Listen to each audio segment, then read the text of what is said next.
اب ہم تذکرہ کریں گے ارضیات کے بارے میں، جیولوجی۔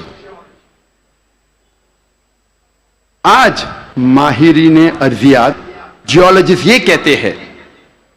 کہ زمین کا ریڈیس نصف قطر، ریڈیس اردو میں کہتے ہیں نصف قطر، وہ تقریباً 3750 میل ہے، اور جو اندرونی حصہ ہے زمین کا وہ سیال ہے، لکوڈ ہے، ہاٹ لکوڈ، گرم سیال، اور اس میں کوئی جاندار چیز جی نہیں سکتی۔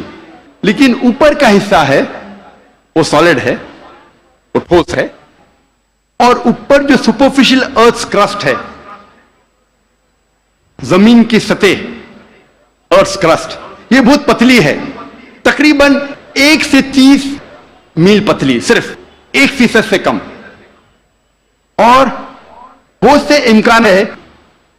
کہ یہ زمین کی سطح ہل جائیں گی، ارتھ کرسٹ ول شیک۔ آج سائنسداں یہ کہتے ہیں due to the folding phenomena it gives rise to mountain ranges, ایک فولڈنگ فینومینا ہے جس سے پہاڑ پیدا ہوتے ہیں، اور اس پہاڑ کی وجہ سے زمین کی سطح کو استحکام ملتا ہے، اسٹیبلٹی ملتی ہے۔ قرآن مجید میں اللہ تعالیٰ فرماتے ہیں سورہ نبا میں، سورہ نمبر 78 78 آیت نمبر 6 اور 7 میں، ہم نے زمین بچھائی ہے، والجبال اوتادا، اور پہاڑ کو اوتاد جیسا بنایا ہے۔ اوتاد عربی میں کہتے ہیں کھوٹے کو، ٹینٹ پیگز، سٹیکس، میخو، اور ہم جانتے ہیں جب ٹینٹ پیگ کو زمین میں ہم ڈالتے ہیں، جب کھوٹے کو زمین میں ڈالتے ہیں تو اکثر حصہ زمین کے نیچے گڑ جاتا ہے، اوپری حصہ بہت کم رہتا ہے، 10% سے کم۔ جس طریقے سے آئس برگ پانی میں، برف کا گولا آئس برگ جب پانی میں دیکھتے ہیں صرف 10% پانی کے اوپر ہے، 90% سے زیادہ پانی کے نیچے، اسی طریقے سے پہاڑ جو اوپری حصہ ہم پہاڑ کا دیکھتے ہیں وہ کھوٹے جیسا ہے، میخو جیسا ہے، ٹینٹ پیگ جیسا ہے، اوپر کا حصہ بہت چھوٹا ہے، اکثر تقریباً 90% زمین کے نیچے ہے۔ اور اس کی وجہ ہے کہ زمین کو استحکام، اسٹیبلٹی دیتا ہے۔ قرآن مجید میں اللہ تعالیٰ فرماتے ہیں سورہ نازیات میں، سورہ 79 آیت نمبر 32 میں، اور سورہ غاشیہ سورہ نمبر 88 آیت نمبر 19 میں، ہم نے پہاڑ کو زمین سے مضبوطی سے بنایا ہے۔ We have placed on the earth mountain standing firm، زمین پہ ہم نے پہاڑ مضبوطی سے بنایا ہے۔ ارضیات میں، جیولوجی کے میدان میں ایک بہت اہم کتاب ہے جو اکثر دنیا بھر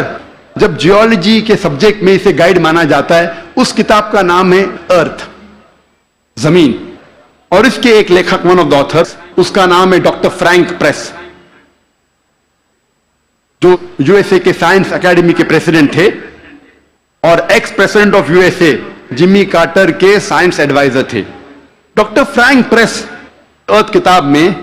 پہاڑ کا نقشہ بناتے ہیں اور دکھاتے ہیں کہ پہاڑ کے جڑ زمین کے نیچے ہے، ویج شیپڈ، اور لکھتے اپنی کتاب میں کہ پہاڑ کا اہم مقصد ہے کہ زمین کو استحکام دینا، to give stability to the earth. اور قرآن میں ہو بہو وہی ذکر ہے 1400 سال پہلے، سورہ انبیاء میں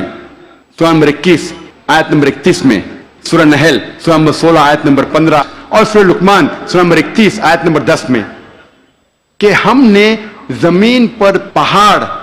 جمع کے رکھا ہے تاکہ زمین نہ ہلے۔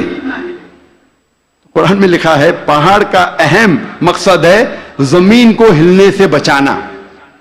to give stability to the earth, to prevent the earth from shaking۔ آپ سوچ سکتے ہیں قرآن مجید میں 1400 سال پہلے اس کا ذکر ہے، اور سائنسدان نے آج کل حال ہی میں 50 سال پہلے، 100 سال پہلے، 200 سال پہلے اسے تسلیم کیا، اور قرآن میں اس کا ذکر 1400 سال پہلے ہے۔